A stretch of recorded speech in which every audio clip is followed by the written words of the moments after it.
Primeiramente, o Flamengo sendo iniciante, bobo, talvez amador seja a melhor palavra, nas negociações. Flamengo que tá vendo aí o Hugo Souza fazer milagres no Corinthians, salvar o Alvinegro Paulista, e aí a gente vê que o jogador talvez não fosse tão ruim assim.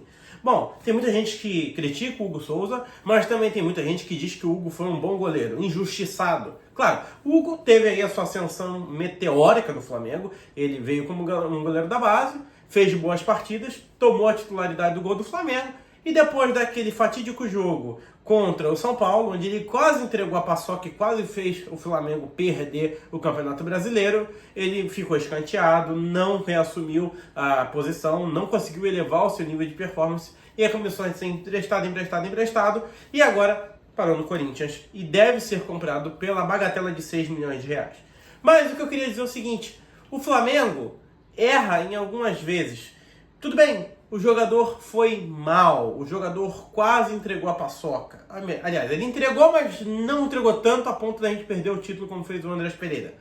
Ok, mas o tempo passa, o jogador evolui, só que o Flamengo não quis mais saber do Hugo. O Flamengo não quis nem sequer dar a chance do Hugo voltar ao clube, treinar, ser relacionado e demonstrar sua evolução. E com isso, emprestou novamente para o Corinthians a um preço módico. Vamos ser bem honestos, um goleiro do patamar do Hugo hoje, novo, na envergadura que ele tem, ser vendido por 6 milhões de reais, se eu não estou enganado, é pouquíssimo, é quase que de graça. E o Corinthians, obviamente, vai exercer a função de compra, o poder de compra dele, a prioridade, vai contratar o goleiro já, não vai nem esperar o final do ano, vai contratá-lo já. E o Flamengo não pode fazer nada. Por quê? Porque desses 6 milhões já estava pactuado no acordo feito com o Corinthians. Então, ao final do contrato, se vocês quiserem, 6 milhões, o jogador é de vocês. E aí o Flamengo perde a oportunidade de ter um ótimo goleiro. Por que eu estou falando isso? Não porque eu acho que o Hugo é melhor que o Rossi, ou que o Hugo vale mais a pena, ou que o Rossi está indo mal, não. O Rossi contra o Botafogo foi o melhor jogador em campo. O Rossi está fazendo boas partidas. O Rossi não tem falhado. Falhou ali, mas o gol foi impedido contra o Palmeiras. Então, mais ou menos assim. Só que o Flamengo se mostra muito amador nas vendas dos seus atletas. O Flamengo se mostra muito amador no mercado da bola como um todo. E isso eu já pontuei várias vezes. O Flamengo hoje vende o Hugo por migalha. Perde a venda do Wesley. Não consegue fazer contratação para um meio-campista, porque toma bolo de clube ou fica na expectativa sabendo que é difícil a negociação, não consegue contratar um lateral, não vai, e agora fica refém de quê? De refúgio. Vai trazer o Alexandre, provavelmente, na lateral esquerda, que tem muita gente que delira pelo Alexandre, mas eu não acho que ele seja um grande jogador, pelo contrário, ele é um jogador que acabou de encerrar o contrato dele, não quiseram renovar, não teve proposta nenhuma da Europa, e ele está lá em Portugal fazendo teste físico, treinamento físico, para não perder a boa forma.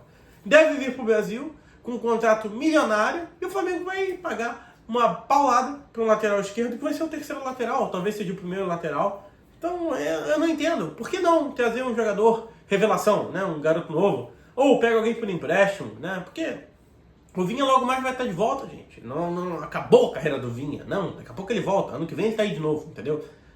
Contratou o Michael. Quanto o Michael eu não vou me opor. Acho o Michael uma boa contratação. Na lateral direita, talvez não vá mais contratar, porque o Wesley vai ficar. Zagueiro, se o Fabrício Bruno sair, ele tem o Léo Ortiz. No meio campo, não consegue trazer um reserva para o Arrascaeta, alguém que cumpra aquela função desde 2019, não consegue. E acho que não vai conseguir, porque pelo amor de Deus. E fica nisso, gente. E aí a gente fica refém de contratações mirabolantes ou de nomes que surgem na mídia, a gente até acredita, a gente vai atrás, não, tá sondando, tá não sei o quê. E aí sai a notícia, por exemplo, do Atalanta, que diz que o Flamengo nem enviou a documentação. E a gente fica pensando, pô, será que é verdade? Será que é mentira? E o Flamengo fica aí nessa. E pelo menos leva um pouco de sorte, porque iria enfrentar o Bolívar sem Arrascaeta, sem Pedro, sem Gabigol, sem Cebolinha, sem Vinha. Não poderia jogar com o Michael, porque não daria tempo de inscrevê-lo. E ele até que leva sorte, querendo ou não, porque não vendeu o Wesley, então o Wesley vai poder jogar, porque não vai estar vendido. Se é que não está vendido, porque existe muito esse dilema, vai ou não vai, será que acabou a negociação mesmo, será que vai se manter, né? Temos aí, pelo menos, a estadia do Wesley, né?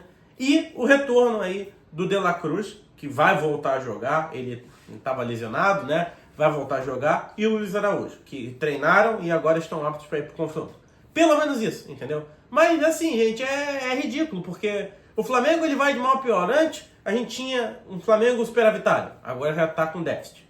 Depois, a gente tinha um Flamengo com uma super constelação, tá todo mundo no DM, e ninguém investiga isso, acho ridículo. Ok, beleza. Agora o Flamengo tem dinheiro, o Flamengo tem tudo, mas não consegue contratar.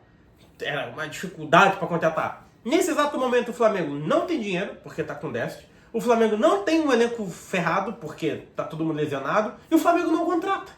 Então pode ser que traga aí um monte de medalhão, um monte de refúgio, porque são refúgio mesmo. Se você não concorda, tudo bem, mas jogador de 33 anos para lateral? Para, né? Para. O Flamengo que vinha com um projeto aí de jogadores novos, de fazer os jogadores serem vendidos, ou então de comprar os jogadores no seu auge, tá fugindo muito disso, tá fugindo muito.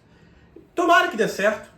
Isso passa muito também pela gestão de grupo do Tite. O pedido do Alexandre foi do Tite, a investida no Danilo foi a pedido do Tite. Então, assim, eu vejo que o Tite está tentando trazer os jogadores que são de sua confiança, mas a gente já viu na seleção brasileira que não deu muito certo. Tudo bem, o nível é outro, são outros campeonatos, mas eu fico um pouco preocupado com relação a isso, porque, na minha visão, o Flamengo está se desvirtuando do caminho correto, que era ter a balança em dia, contratar jogadores novos ou no seu auge para tentar revendê-los e, pelo menos, tentar ganhar títulos.